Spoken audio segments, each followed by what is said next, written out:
Hello guys, this is Nikhil Chauhan and this is my day 13 of 90 days transformation series. तो आज सुबह सुबह हम आ जाते हैं वोट डालने के लिए, क्योंकि हमारे गांव में थे आज इलेक्शन और हमारे गांव में हो चुके थे काफ़ी सारे लोग इकट्ठे।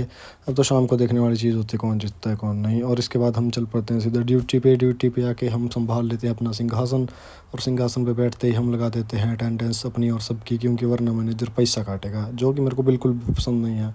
और अटेंडेंस लगाने के बाद फिर हम कर लेते हैं थोड़ा बहुत काम ऐसे दिखावे के लिए कि हमें कोई बोल लेना कि तुम पहले बैठे हो, और काम को हम तो होते रहेंगे गाइस।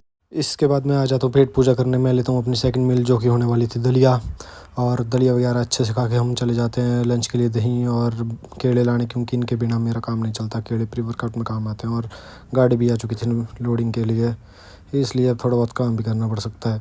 और इसके बाद रात होते ही मैं निकल जाता हूँ जिम के लिए, because gym is the most important thing in my life. और देखते देखते हम पहुँच जाते हैं जिम के बाहर, और जिम में आते ही हम बैक का ताबड़तोड़ वर्कआउट शुरू कर देते हैं, जो था लेट पुल डाउन। मैं लेट पुल डाउन से स्टार्ट करता हूँ बिल्कुल कंट्रोल वे में, क्योंकि ये एक्सरसाइज मुझे काफ़ी पसंद है।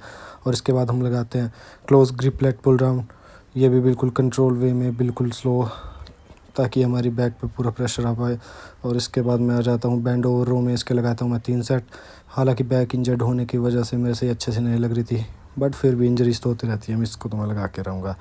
और फिर इसके बाद बैंड ओवर रो ख़त्म करके हम आ जाते हैं सिंगल हैंड डंबल पे, जिसके हम दोनों साइड से 14 रैप्स लगाएंगे और 3 सेट लगाएंगे। इंजरी चाहे जैसी मर्जी हो, वेट हम हैवी लगाएंगे। और इसके बाद हम आ जाते हैं बैक के लास्ट वर्कआउट पे, और बैक का वर्कआउट ख़त्म करने के बाद मैं आ जाता हूँ बाइसेप पे। बाइसेप कर के मैं लगाता हूँ 3 सेट, जो कि हमारे बाइसेप के लिए अच्छा है। बाइसेप की मैं वैसे भी 2 ही एक्सरसाइज लगाऊंगा। और उसके बाद हैमर कर्ल के 3 सेट लगाने के बाद मैं कर देता हूँ वर्कआउट फिनिश। और आज भी हमारे गुरुजी नहीं आए थे, इसलिए वेट वगैरह री-रैक कर दिया था।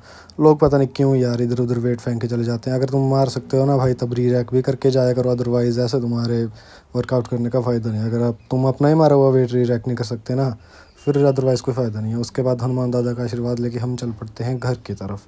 I hope guys, oh sorry, घर तो चल पड़ते हैं गाइस, लेकिन घर जाते ही हमें एक समाचार मिलता है कि हम अपना चार्जर वेयर हाउस में भूल के आ चुके थे, और हमें चार्जर लाने फिर से जाना पड़ता है वेयर हाउस। पता नहीं मेरे साथ ऐसा क्यों होता है गाइस, मेरे साथ ऐसा तीसरी चौथी बार हो चुका है। और देखते देखते वेयर हाउस पहुँच गए थे, और हम वेयर हाउस से उठा लेते हैं अपना चार्जर, आई मीन फ़ोन का चार्जर। आई होप आपको आज का ये व्लॉग पसंद आया होगा। Do like and subscribe for more.